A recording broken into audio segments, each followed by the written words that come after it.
I'm gonna get that down one day. Welcome back to the Hangover. I'm Daniel, alongside with Shannon White. How you doing, Shannon? I'm doing good. How you doing? Oh, it's another great day out in South Texas, heating up. So Yeah. it's not too bad. But hey, there's been some moves. Pittsburgh Steelers have made some cuts. Oh Uh, yeah.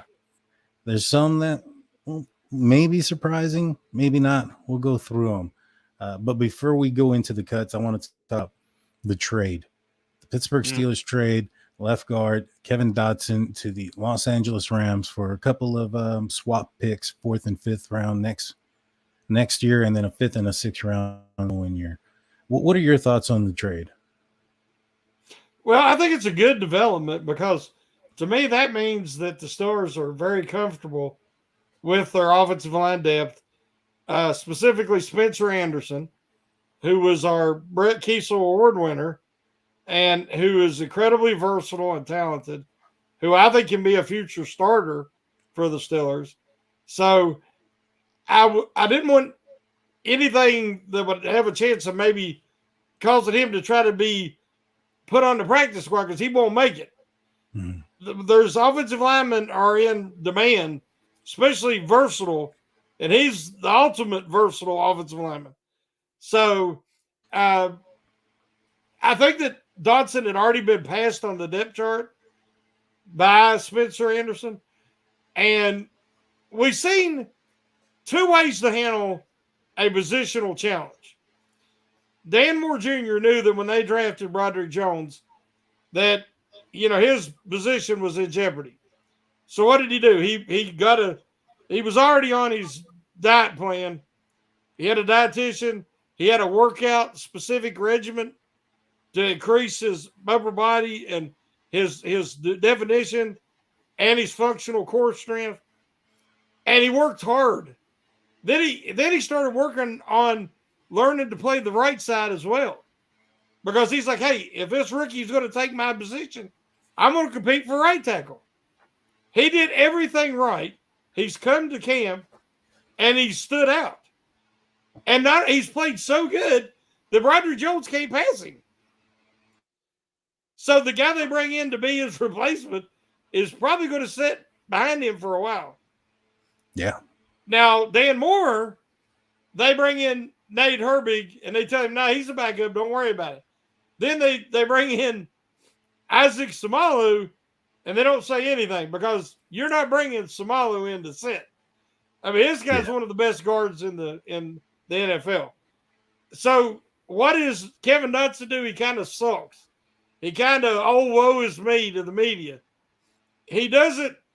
I don't think the Steelers have ever been impressed with his work ethic. Mm-hmm. And he's not a good fit for this zone blocking scheme, especially outside zone, that the Steelers are wanting to do. So there was always that chance that they would try to move him if they had another option, a viable option. Well, I think Spencer Anderson and Dylan Cook and maybe even Kendrick Green, which we'll talk about later, might be that viable option.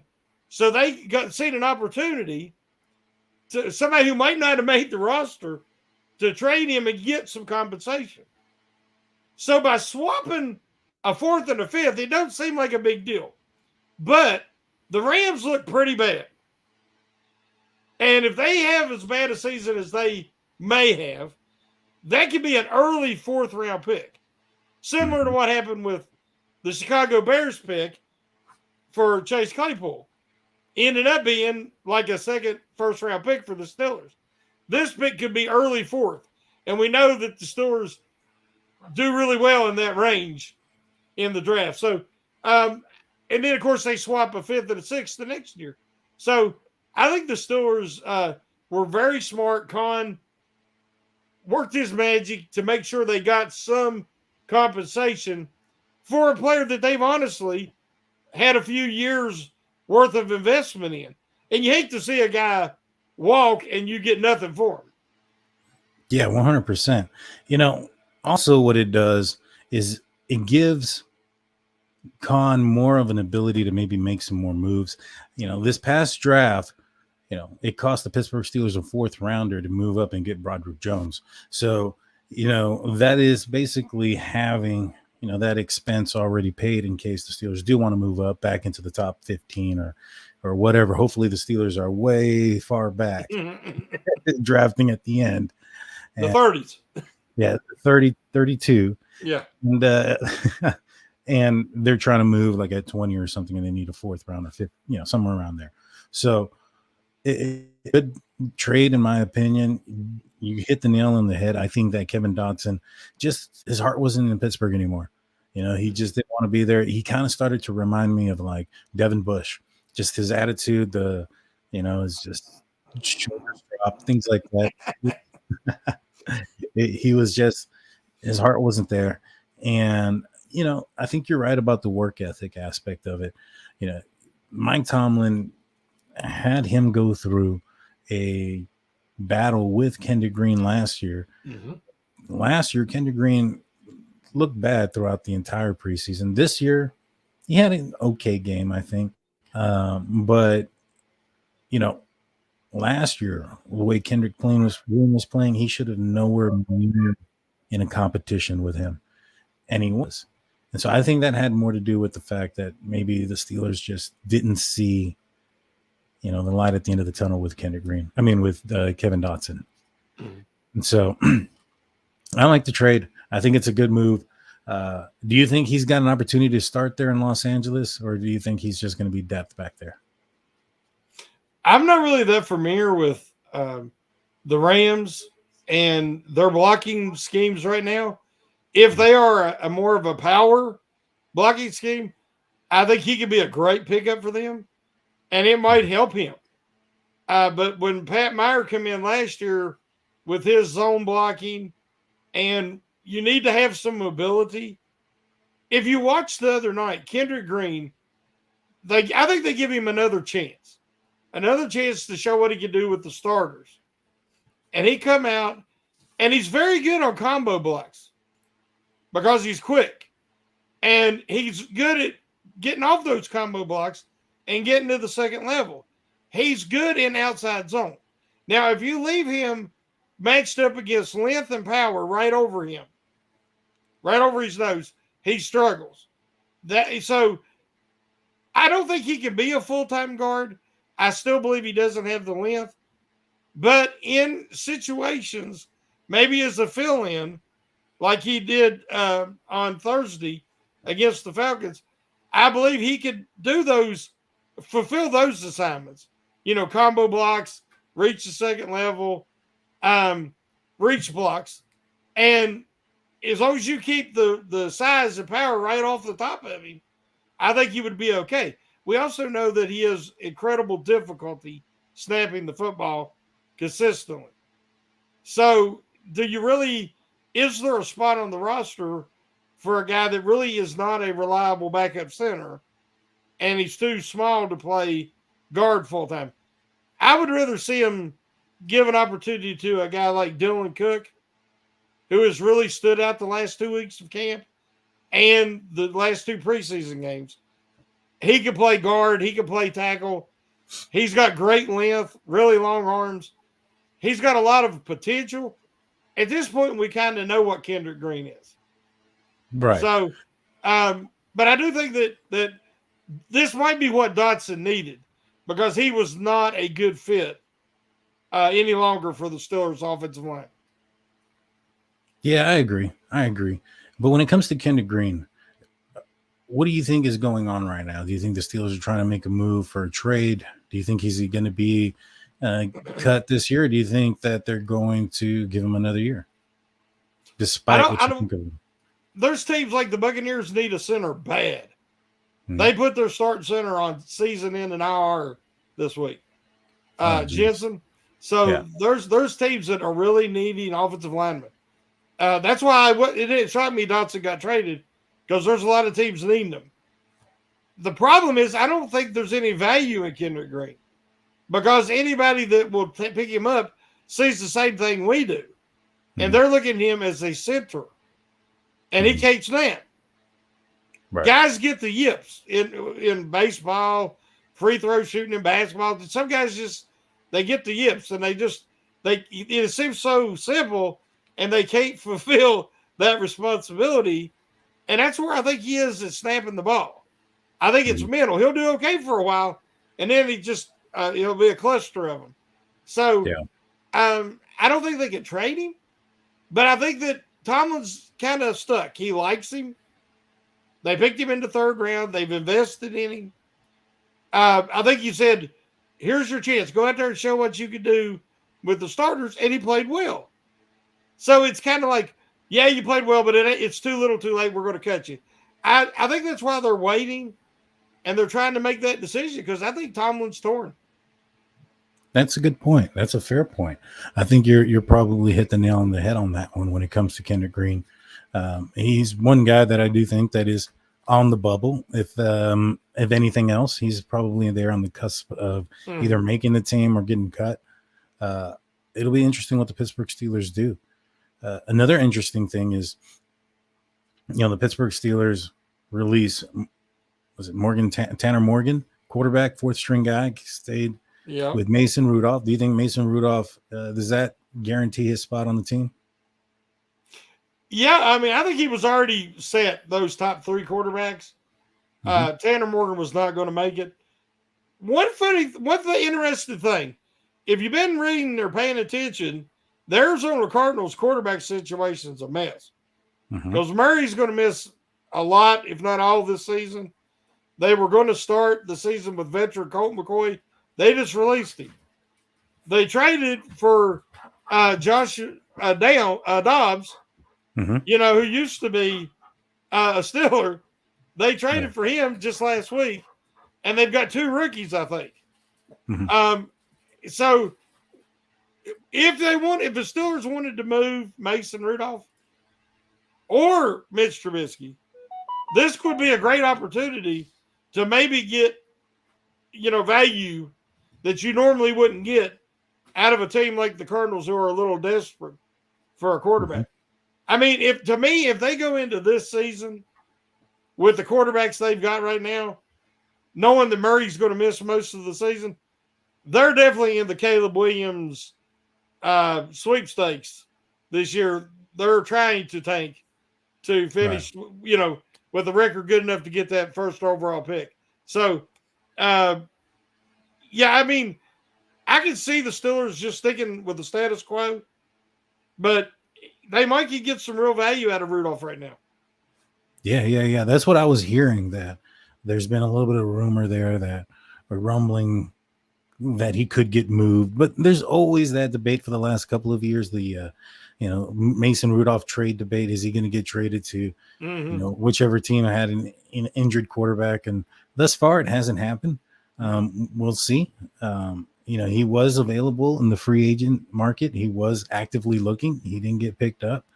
I don't know if he did enough this preseason to show that he's a better quarterback than what he's been. I think it's been a lot more of the same, expectation. He can throw the ball deep, accurate.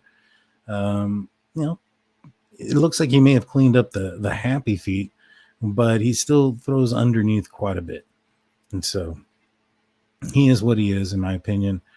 What were your thoughts on the Atlanta Falcons game? I want to touch on that before we get into our predictions on the 53. The Pittsburgh Steelers go in there, absolutely, first team demolishes the Atlanta Falcons. What were your thoughts and your opinions on that Thursday night game? I was really disappointed when, about 3 hours before the game, the Falcons announced they wasn't going to play their starters.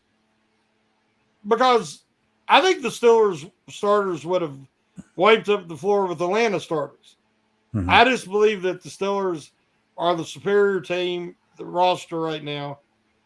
But going up against the second, it was like a glorified practice or a scrimmage, and they were sharp. I mean, all preseason, Pickett's been on. I mean, he's seeing the field just really good. His ball placement is spot on, very accurate. He has more zip on the ball. Johnson and Pickens looks like they're going to be a handful for any secondary. And we finally got to see Najee Harris get in there and establish something. and get more than 2 or 3 plays. And I thought that he looked really good on the screen. One thing about it, this preseason, we're seeing the Steelers actually throwing effective screen passes, which we have not seen in years. And they're selling them really well. And then they're doing something after they get the ball. And Harris had that really good catch and run. He had another couple of good runs. All 3 running backs on the depth chart got a touchdown. And the offensive line looked really good, even with Kendrick Green in there. So I was pretty sold on the defense already, but I wanted to see that offensive line and the running game establish itself. And they went through Atlanta like they wasn't there. So I was really pleased with what I seen. And I think they're ready as they're going to be for the Niners in the start of the regular season. I agree with you. I think that they are ready. I like everything you said. I couldn't say it better. I think Darnell Washington, though, he's going to be a real problem in the red zone. And I think he drew so many pass interference penalties in the end zone. I think that's going to be a real problem for whoever tries to match up him, because you just can't match up with him. He's a mountain. And so I'm excited about this team. I'm excited where they're going. Defensively, they look good as well. It looked like it was supposed to. You can't take away from what they did based on the fact that Atlanta decided to play their second string. To me, if it didn't look like this, there would be a concern. And so that's what a team on the rise with a really improved roster like Pittsburgh, that's what the starters should look like going against the backups of another team. Now, we've seen the Steelers not always do that in that similar situation, but they were really focused. They were really crisp. And like you said, that's what it should have looked like. Yeah, 100%. We're going to take a quick break. When we get back, we're going to talk about our 53-man prediction and who's going to be here, who's going to be gone. We're also going to talk about a little contest that's going on with Fans First Sports Network. And you could end up going to that Steelers versus 49er game. Don't go away. We'll be right back after a word from our sponsors. And we're back. Welcome, everybody, to the Hangover. We're talking about the 53-man prediction. But before we go into it, I want to remind you guys about the giveaway that is currently going on with Fans First Sports Network. So here's how it goes. It goes, we are doing a all right, sorry about that. Attention sports fans. Are you a fan of the NFL team and you love to attend your favorite team's week 1 game? Well, you're in luck. With Fans First Sports Network is giving away 4 free tickets to the week 1 NFL game of your choice, up to $5,000. The rules are simple. Go to contest.fansfirstsports.com and fill out the appropriate information. Find us on Facebook and like our page. That's it. Once you've done that, you've been officially registered to win 4 free tickets to any week 1 NFL game. What are you waiting for? Go enter for your shot at seeing your favorite team in action. Contest ends September 4th, so you still have time. Remember, go to contest.fansfirstsports.com and fill out the appropriate information. You might be out there week 1 watching the Pittsburgh Steelers take on the San Francisco 49ers. And then they can come back and tell us about it. I wish I could have entered, man. I was like, what's going on here? Well, good luck. Good luck to everybody. Yes. Yeah, 100%. Let us know if you guys did that as well. This is going across every sports podcast on the Fans First Sports Network. And so, it's other fans from other teams that are going to get involved. We'd like to see a Steelers fan go. So make sure you guys go and check it out. I admit, I want to see a Steelers fan win this. Yeah, 100%, 100%. That way you can, email us or, Twitter us, your experience and how it went. We'd appreciate that. All right. So there's been a couple of cuts. We'll talk about the first group of cuts that occurred, and then we'll get into that, who's going to end up staying or going, because there's quite a few cuts that continue to happen. Mark Cabaldi came out, I think it was on Saturday, kind of made a statement that the first line of cuts, there was a surprise there. Now, who was cut was cornerback Madre Harper, defensive back Novell Clark, defensive lineman James. Oh wow, Neomwanwa. Good Apologize, luck. man. Kicker BT Potter, linebacker Kung Yi Den, Forrest Ryan, long snapper Rex Sunhara, and wide receiver Dan Chris Senna. I don't see anything surprising about that list. Yeah, but I know why he said that. Why that? What's going on? Earlier that day, Gentry was walking around with a boot on. Mm-hmm. You know, one of them walking boots. And he had a slight sprain or foot sprain or whatever. And they asked Tomlin about it after practice. And Tomlin said, oh, it's nothing. He's fine. So it's just probably a little sprain, a ding. But I think Cowboy seen him in that and thought, oh, he's injured and he's going to be one of the initial. Because none of those 8 guys were surprised at all. No, they weren't. Do you think maybe he got some intel that Kevin Dotson wasn't going to be on the team? Maybe not so much that it was a trade. I totally think that he's seen Gentry. But see, he has that access that we don't. Right. And I think he's seen that and he put 2 and 2 together. And, you know, there's certain words that if you include in your tweet, it attracts a lot of attention. Yeah. And stunning, surprising. When you're talking about, cut downs, it gets a lot of attention. Yeah, no, I imagine. I think he got retweeted quite a bit. Yeah, everybody was waiting with anticipation, and were severely deflated. Well, maybe not deflated. Like relieved could be the word, because who knows who that is? You know what I'm saying? So the next day, wide receiver Cruz Shank was cut, and then the following day, Kenny Robinson, a safety, linebacker Toby Ndukwe, quarterback Tanner Morgan, defensive lineman Manny Jones, cornerback Lavert Hill, running back Deharius Higgins, safety Jalen Elliott, offensive line William Dunkel, offensive line LaRaven Clark, and linebacker Tanner Muse. Now, I know you were pretty high on Tanner Muse. What are your thoughts on his cut? There still hasn't been anybody released that was really surprising. Right. Which to me, I thought Kenny Robertson would have probably made it more towards the end of the cuts.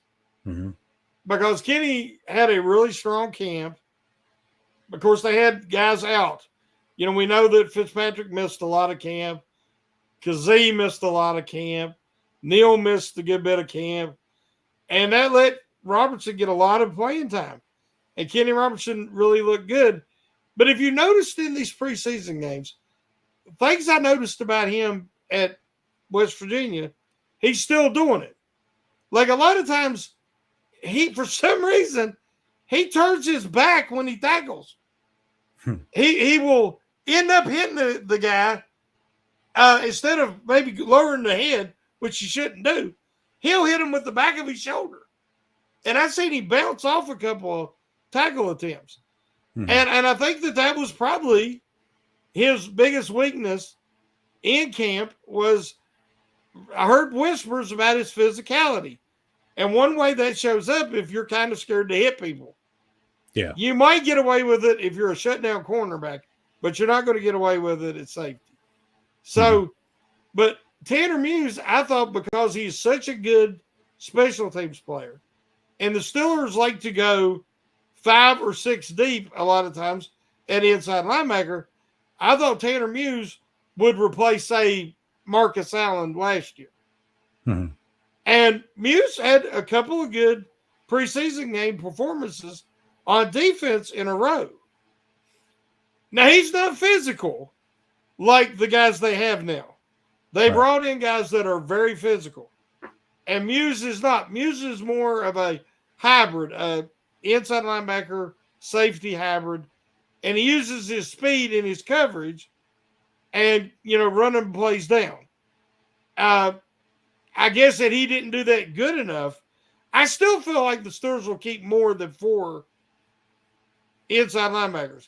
They won't dress more than 4, but I think they'll keep 5. Mm-hmm.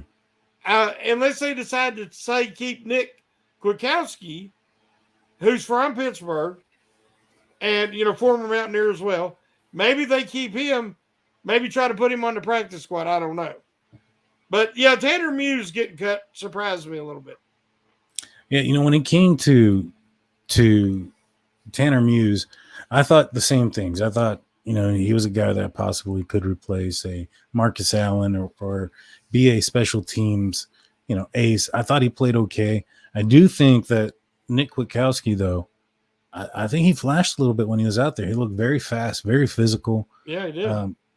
I thought that he was no, there's a weird noise. I thought that he was. I'm sorry, that's I should have hit. It's a noise here. Oh, okay. I thought it was in my room. I got kind of nervous. I thought it was my washer or dryer. I thought Nick Kwiatkowski had I know he had a bit of an injury towards the end there, but I thought that he played very well when he was out there. He looked very fast. Yeah. He's not cut yet. I think do you think he could be a guy that ends up making the team? Yeah, that's what I'm saying. If they keep 5, I think he makes it. If they only keep 4, I think they'll try to put him on the practice squad. He looked really good that first preseason game, and then he dove to try to deflect the pass, and he landed wrong, and he kind of sprained his shoulder.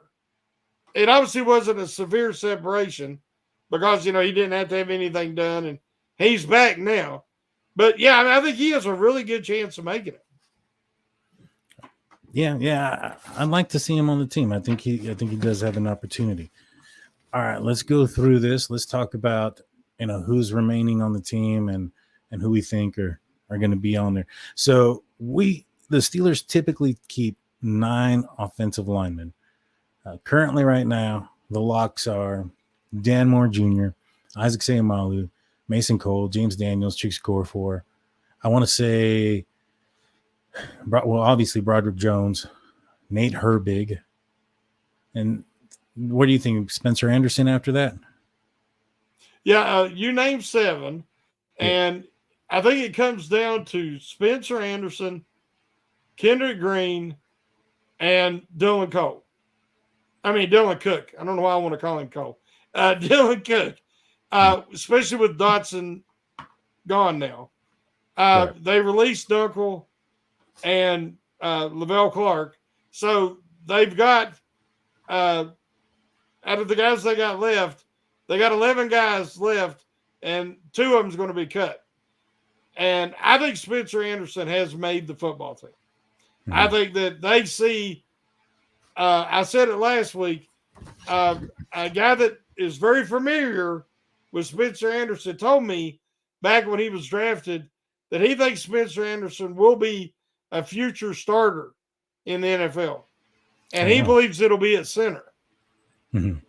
And we know that Mason Cole has another year, and then that could work out perfectly for Anderson to move in and be the starting center. I think he has excellent technique, excellent footwork, balance. He's ambidextrous, and he has a 9.37 RAS score. So he's very athletic. The only reason that he lasted to the 7th round is because he's got 32.5-inch arms.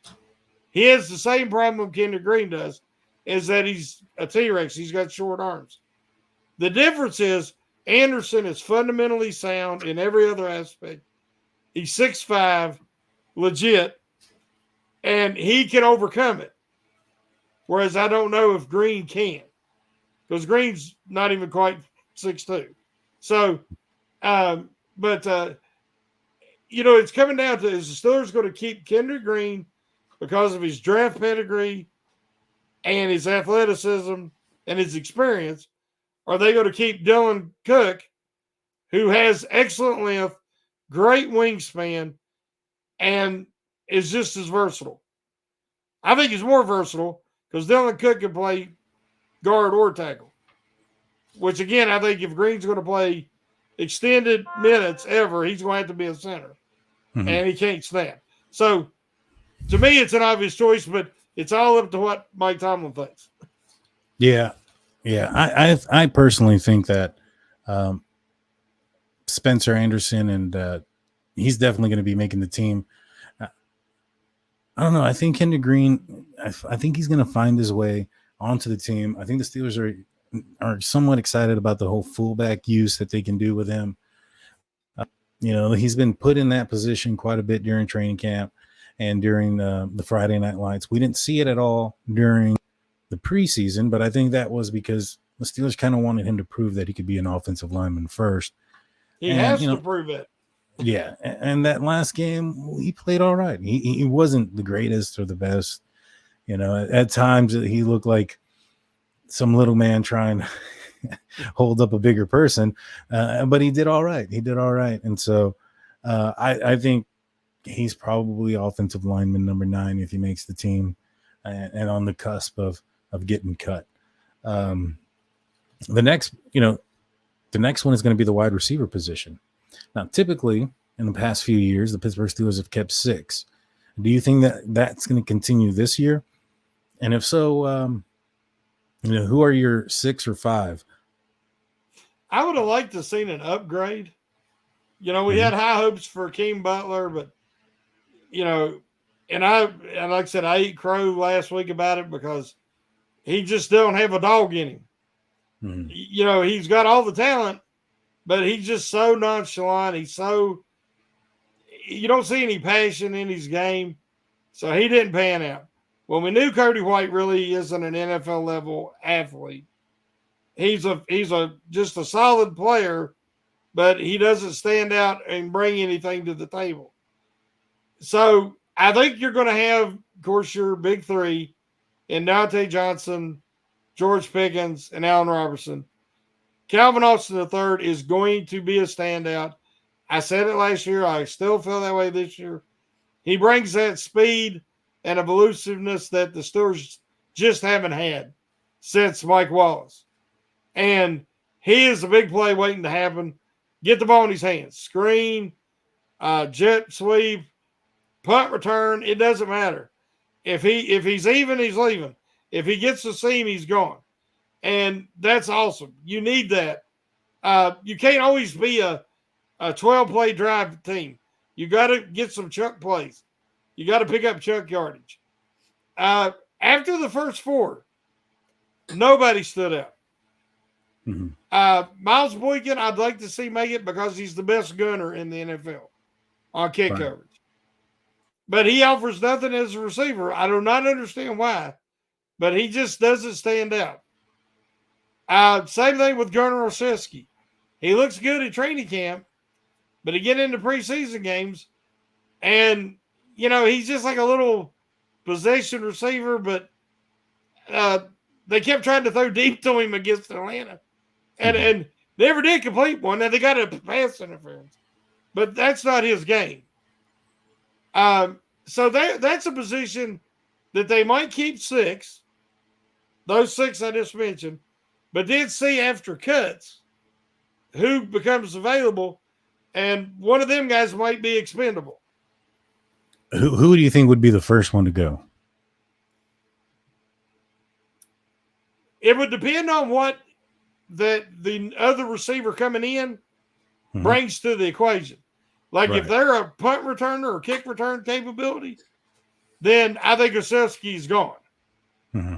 If they are more of a special teams performer, then I think that Boykin would be gone. Yeah, that makes sense. I thought Boykin would have a better preseason this year. He just wasn't. It just don't happen. I don't get it. Yeah, he kind of just disappeared. He disappeared. Mm-hmm. All right, so we have 9 offensive linemen, 6 wide receivers. Let's get some of the easy ones out of the way. The 3 quarterbacks, Mason, Mitch Trubisky, and Kenny Pickett. Obviously, all 3 are probably going to make the team unless one of the 2 backups get traded. Mm-hmm.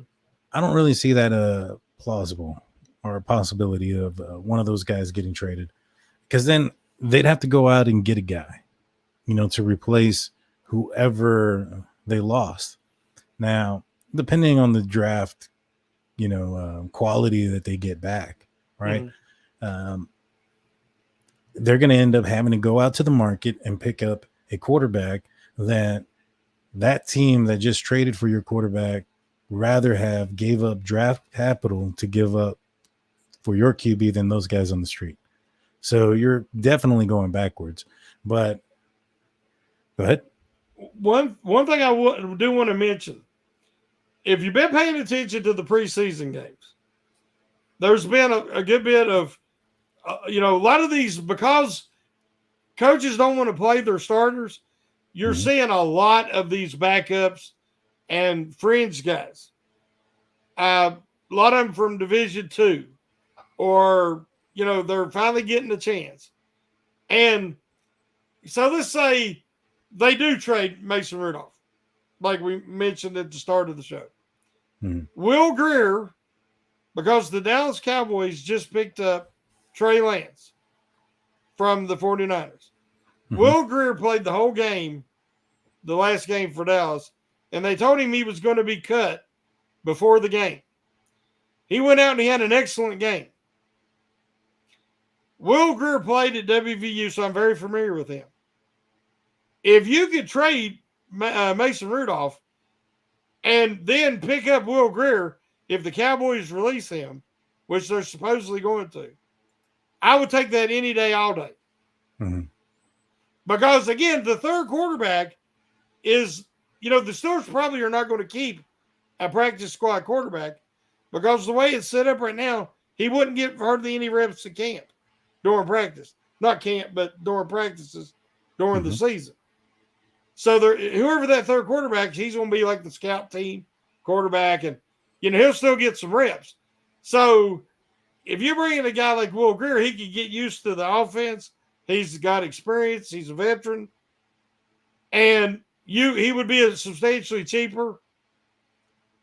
And you could get something out of, say, one of your backups. So it's unlikely to happen, but I don't think it's far-fetched or unrealistic to discuss.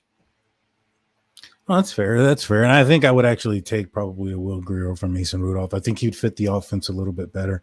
He's more agile. And then like you mentioned, you want your third string quarterback to be your scout quarterback. I don't really know how much scouting Mason Rudolph's going to be able to provide for a quarterback like Lamar Jackson or Deshaun Watson. It's going to be, I don't think that's going to happen. No, you know what I'm saying? So Will Grier has a little bit more agility and speed that I think he could be that scouting quarterback for those, those guys that the Steelers are going to play twice a year. I mean, that's the more important, players, right? The running back position, the Steelers typically take 3. Najee Harris, Jalen Warren, top 2. A surprise cut for me would be Anthony McFarland. I'm expecting him to be number 3. Who do you expect to be number 3? I agree. Anthony McFarland. He has improved. Like his touchdown run the other night, he really planted and he cut back and he drove across the bodies of some guys on the ground to get that ball in the end zone. Something that we've not seen in the past, because his specialty is getting outside and using his speed. And we know he is an excellent receiver out of the backfield. He's a terrible matchup for linebackers. If they get him matched up on a linebacker, they're going to go to him. And so, I think he earned it this year. I do not think he's a good kick returner, and I really don't want to see him returning kicks. I don't know who they're going to use or what the plan is. A guy I'd like to mention is Xavier Valladay. I believe if he would have had a full camp with the Steelers, I think he would have he'd had a chance to knock McFarland off the roster. But now I think he'll probably be a practice squad if he clears waivers. Makes sense. But if Anthony McFarland doesn't provide any special teams play, does that, he's a running back 3.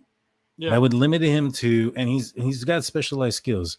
I know in the preseason they put him in the goal line, and that's not going to happen in the regular season.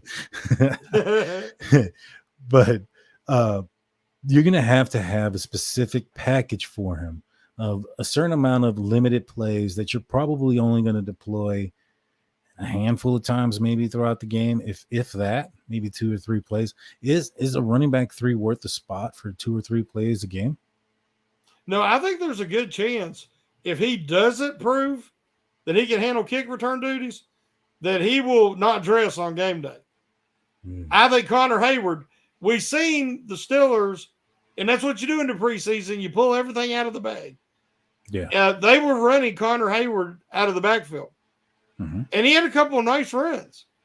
And he was a running back when he was a freshman at Michigan State. So it would make total sense, even if McFarland makes it, if he proves that he can't be a good kick returner or he isn't effective, that they do not dress him some weeks and just have Connor Hayward as that emergency third down running back. I mean, running back 3. Yeah. Yeah, that's true. And, like outside Steeler fans says, he's good in Canada's offense here and there. He has the most familiarity with Canada's offense, as Canada was his offensive coordinator in Maryland. So you would expect him to have a bigger grasp of the offense and be able to put some good performances out there from the running back position. But speaking of Connor Hayward, let's talk about the tight ends. Pat Freiermuth, Darnell Washington. I think those guys are locks. Zach Gentry has been rumored. Do you think there's any truth to that possibility that Zach Gentry doesn't make this team? I think it's going to depend on what the Steelers, who they really want to be this year. Now, I was under the impression by the guys they've brought in and what they themselves have said, they want to build on the success of the second half of last season. I expected a lot of 2 tight end sets, especially even 3 putting Freiermuth in the slot. And to do that, you would need Washington and Gentry. And late in games, if you get the lead, you could really have some versatility there, do a lot of play action off that heavy package, and control the clock and run out the clock at the end of games. If they are wanting to be, it really improve a lot and throw the ball more than maybe what we're expecting, I guess that might make Gentry expendable. But I think Gentry, as the tight end 3, has more value than, say, a wide receiver 5 or wide receiver 6 has on this roster at the moment. Because those guys are mainly going to be blockers, if it's anything like last year. Because, as we said, Boykin and Olszewski do not do much in the receiving game. Right. Whereas Gentry can offer something, and he's actually a very good blocker. So, I don't know. I'm kind of holding my breath to see. I think they'll answer that question, whether Gentry makes the team or not. But one thing I am really interested in, and I wanted to mention it because we keep talking about Green, maybe getting some play at fullback. Somebody brought up today in my article, a discussion thread, that they'd like to see Darnell Washington at fullback. Now, you think about this, dude. Mount Washington, that man is immense. He is huge. Yeah. He is so athletic, and he is so strong that he is collapsing 2 linemen. He'll collapse whatever side he's on because he'll take out 2 guys because that's how good a blocker he is. I'd like to see him with a full head of steam meet some guy in the hole or, set that hedge. Washington might just take somebody apart. Yeah. So, I know we're talking about Kendrick Green, and I've said I'd like to see Nate Herbig. And, Connor Hayward's going to get some H-back work there. But I would like to see Darnell Washington go ahead and just decleat somebody. That would be crazy. I mean, could you imagine? Because he's also going to be going up against, inside linebackers, cornerback safeties that are coming up into the box. He's not going to be going up against, defensive linemen in that situation. And so, I think he could do some damage in that position, 100%. But you brought up a good piece right there when you mentioned it depends on what the Steelers want to do this year.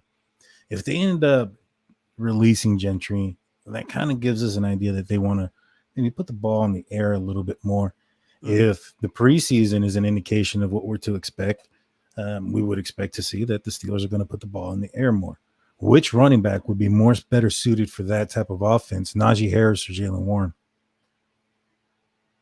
Well, they both are excellent receivers. Mm-hmm. They're both can block in pass protection, although Warren is the better blocker. Mm-hmm. Warren is like one of the most fun things on any Sunday afternoon is him in pass protection, and he depletes these guys because they don't see him, and they come through the line full speed, blitzing, and he catches them, and where he's shorter, and he catches them up under the chin, and he just lays them out. I mean, I keep waiting on a penalty, but he can't help where he hits them because he's short. But again, I think you need both of them because Harris is a natural pass catcher. Mm-hmm. If you watch him, he has very good hands. He has reach. He's tall. Harris has good height, 6'2", I think. Mm-hmm. And he has soft hands. And some of the big touchdowns to pick it through towards the end of last year were to Harris. Mm-hmm. And so I think that both of them would be a good fit if the Steelers decide to throw more. Yeah, that's true. I mean, Najee did have that big catch against the in Baltimore against the Ravens for the game winner. So good under pressure, proven track record. It's a good problem for the Steelers to have. I know there's a big debate going on out there. Who's the better running back? Who should be running back one? So on and so on. I will say that I think that the carries should be a little bit more even, still on the favor of Najee. Maybe like 65-35 or 60-40, something to that effect. 60-40 sounds good. Yeah, I think that would be a good split there for, between Jaylen Warren and Najee Harris. And like I said, it's a good problem to have. And at the end of the game, I think Najee's just going to be a finisher. Once the Steelers have just gone up and down the field, tired out the offense or the defense, and this defense conducting more than likely some 3-and-outs or turnover, keeping the opposing defense on the field, at the end of games, Najee's just going to take over. I like the way this team is going. All right, so the fullback position, typically they keep one. I think they're going to be using Connor Hayward for that position, so we can kind of scratch that one out. Yeah, just scratch out fullback and put H back. That's all you got to do. For sure. So here's where it gets, I guess, starts to get a little dicey. 7 defensive linemen. And currently they have Larry Ogunjobi, Keanu Benton, Cam Hayward, DeMarvin Leal, Martavius Adams, Isaiah Loudermilk, Brandon Fihoko, and Armin Watts in the mix there. And so that is, what is that, 8 that are fighting for 7 slots. Mm-hmm. Terrell Austin already said that one guy might not make the team, right? Where do you see the cut coming from with this group of guys? Well, I've said it for 2 weeks now, and I'm sticking with it. I think that Montravius Adams is a defensive end. He's a quick twitch pass rusher. He does not anchor well against the running game. He cannot take on double teams at all. So I think all 7 guys make it, and Montravius Adams is the odd man out. I agree. I think Adams might be that odd man out.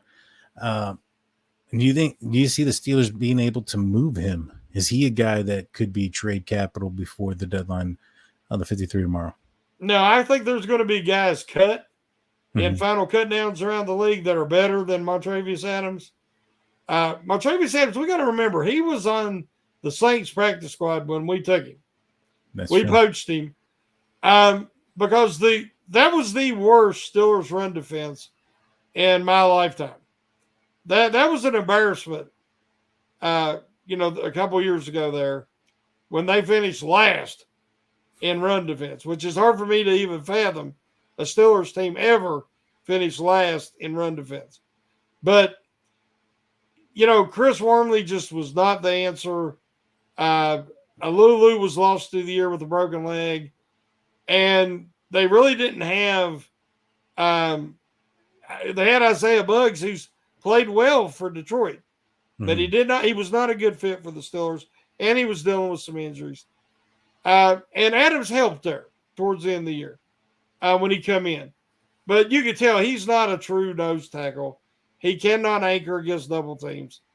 And he's made the team because he's quick twitch and he can give him some pass rush. But I just don't think he's a good fit. And so I expect him to be the odd man out. Yeah. I agree. I think that Isaiah Loudermilk was a guy that going into training camp was maybe on the cusp, but I think he's had a good training camp. I think he's played well in preseason, has improved his run stopping ability, and they gave up basically 2 draft picks for him. They gave up the pick they drafted and the pick that they gave up to move up in the draft for him. So, there's a lot invested there. I think he's going to end up making the team as well. He really stepped up this preseason. Yeah. He really did. I thought he was gone. I really did. And he has proven me wrong.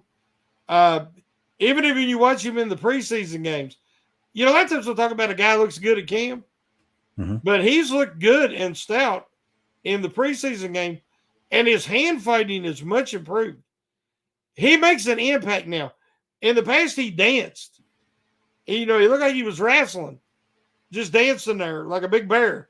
But now he's actually making some penetration, turning guys, with his strength and his length and his the power in his hands. So I'm impressed by Loudermilk.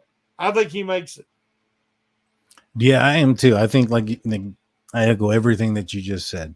The outside linebacker position is typically 4 players, and if that ends up being the case, this is a no-brainer. Yeah, TJ Watt, Alex Highsmith, Nick Herbig, Marcus Golden. Do you think that there's any possibility of David Perales, who I think played decent this preseason, or Quincy Roche have an opportunity to make that 5 outside linebackers? Or do you think that those 2 gentlemen are going to be cut at the end of the day? No, I think it's the big 4. And I would like to see Perales maybe get practice squad. Yeah. Because I think he's really showed, great hustle, great work ethic, great. I think that it's the big 4. And I don't think they'll keep 5. These guys that are being waited on to the last minute to be cut, typically that's a tactic, right, from the team to try to get them on the practice squad. They don't want somebody to be out there on the market for a long period of time. Those that were cut early, they're like, hey, go try your luck somewhere else, right? Yeah. Oh, yeah. They're giving Tanner Muse a chance to catch on somewhere. And I think that's just ethical. Yeah, 100%. So inside linebacker, that one's going to be interesting as well. You have Cole Holcomb, Landon Roberts, Mark Robinson, and Quan Alexander. Nick Kwiatkowski is the 5th guy on the depth chart. Does he make the team? And if he does, do you think he dresses? Does he see Sundays, or is he a guy that's not dressing, just there because they need a 5th linebacker in case? I actually thought Muse would be the 5th inside guy instead of Kwiatkowski, because Kwiatkowski got hurt like we talked about. But now Muse is gone. So it could be Kwiatkowski, or they could try to put him on the practice squad and see how things go. If there's an injury or something, then bring him up. But I think it's the big 4 again. And Kwiatkowski is very good on special teams as well. So there is a chance they will keep him to be the Marcus Allen of last year. That guy who don't do a lot on defense, but is on all the special teams units. Yeah. That could be Nick Kwiatkowski this year. Yeah, but that's what I was going to ask you. If he ends up, getting cut, or, somebody picks him up and doesn't make it to the practice squad, who's replacing Marcus Allen and his contributions to the special teams? Well, I mean, there's different candidates. Mark Robertson didn't dress last year very often till later in the season. I think he dresses this year. I think he is part of the rotation. Yeah. And then so he could fill Marcus Allen's position. a special teams guy because Robertson actually has some value on defense. Yeah, no, I agree. Mark Robinson looks like, maybe just a little bit more development, maybe another year under his belt. I think he's going to be a starter capable, interior linebacker. He gives me, when he hits people, he looks like a little bit smaller version of James Harrison, but he also gives me the Vince Williams vibe as far as wanting to be a thumper and putting his head up there into the pile. I really, really like Mark Robinson. I think he's going to have a future for the Pittsburgh Steelers. He is actually way ahead of where I thought he would be. The way they're using him in coverage, they're letting him cover the back out of the backfield. So if the back comes out, he shadows him. If he stays in, he can rush the passer. He's actually looked like he's not lost in zone this year, which is a big step forward. He's very physical. I'm going to throw out a name that some of the older guys will know. But Sam Mills, if you watch any clip of Sam Mills and watch Mark Robertson, you'll see the same intensity, about the same size, and you'll see the same instincts. Instincts is a word that you have to use for inside linebackers that a lot of people forget. And Mark Robertson has excellent instincts for the position. So he's not starter yet, but he definitely is rotational. That makes sense. I agree with you. So we have cornerback. Typically, it's between 5 and 6 players. Do you think the Steelers, given the fact that, I think they're going to be going with about 6 cornerbacks, what do you think? They go 6 or 5? Oh, it's so disappointing, Corey Trace. I say it every time we talk about cornerbacks, but yeah, I thought that he would be in that mix for sure. I was just so impressed with him. And then, of course, the knee injury. Yeah. It turns out that there's a positive problem in that Sullivan has been better than I expected. When they picked up Sullivan, who was a free agent with the Viking last year, I looked at him, I was like, oh my gosh, he's terrible. But again, he was not part of a very good defense in Minnesota. Right. In Pittsburgh, with better talent around him, he has looked much better. So I think that with Sullivan and Elijah Riley, who is a slot corner / safety, you have the best of both worlds. So I think slot corner should be much better this year than it was last year with Millette. And Peterson can drop in there too if you're playing a team that you feel like you need his experience. So I think James Pierre is I think the Steelers like Pierre more than the fan base does. Because I've went back and watched it. They're like, we give up 12 completions and he gets 15 attempts. But a lot of times it was 3rd and 8. He gave up a 6-yard completion and he tackled the catch short of the first down. Right. The defense gets off the field, guys. As long as you're a good tackler, which he is, saying, well, you give up the completion, that's only half the story. So I think we'll see real defense now that the regular season, not this vanilla defense. I think we're going to see a more aggressive coverages with press coverage mixed in. And I think you're going to see a different mindset from all the defensive backs, including Pierre. So I'm pretty satisfied with what they have. If they can pick up an upgrade after cuts, they might look at it. Yeah. But I think their defensive backs are pretty set right now. Yeah. And just to kind of go through them, you have Levi Wallace, James Pierre, Patrick Peterson, Joey Porter Jr. Oh man, I'm getting lost on my deal here. And then you have Shannon Sullivan, Elijah Riley. I think they're going to be listing him as a defensive back because he can play safety and he can play cornerback. And so I think he was my dark horse for, person to make the 53 before training camp started. I think he's shown up. He's had big plays in training camp. He's had interceptions during preseason games in pressure moments. One of his interceptions was a tip off of Cole Holcomb into the end zone. But he was in the end zone and in that pressure moment was able to turn that field around. So I think he ends up making the team as well. For safety, I think it's pretty. I think maybe they go with 3 here if you're going to go with an Elijah Riley, and you have DeMonte Casey, Fitzpatrick, Keanu Neal. Oh, and Miles Killebrew. He makes it for special teams purposes. Definitely. I don't think Trey Norwood is making the 53. What do you think? Not this year. Yeah, I hate it because I really like him. He's an outstanding young man, very intelligent, very versatile, but he never recovered his speed. Mm-hmm. And the big plays that he's given up is not because that he was out of position. It's that he just did not have the athleticism and speed to make the play. And that's sad, but it is the NFL. Mm-hmm. And, only the elite, the 1% can play in the NFL. I think he could have before his injury, but he never fully recovered. So, yeah, I agree. I always thought he was a liability over the top. Yeah. Especially after Gabe Davis in Buffalo just scorched him for a 98-yarder. He was, the thing is, the same thing happened to him against Buffalo the year before. The only difference was Josh Allen. Chargers.